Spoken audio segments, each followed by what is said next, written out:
Hi, I'm Dr. Kumar T. Vadivel. I am a board-certified periodontist.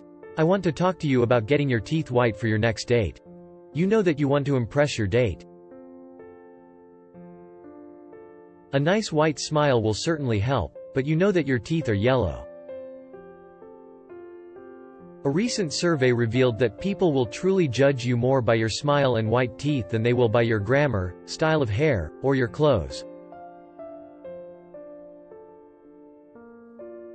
It also revealed that women are more likely to do this than are men.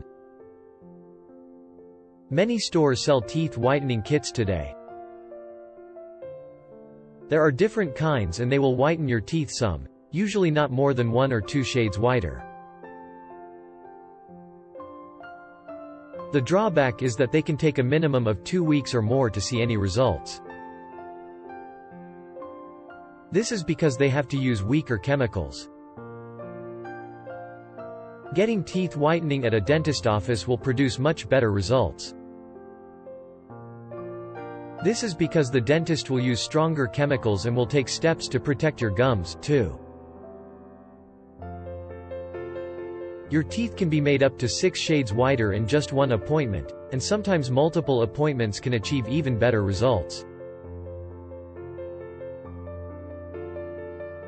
Another advantage of going to a dentist for teeth whitening is that your teeth will stay whiter longer. A dentist can also give you teeth whitening chemicals that you can take home and do on your own. These are not quite as strong, but they are stronger than what you will get at the store. For whiter teeth to impress your date, make an appointment with your dentist.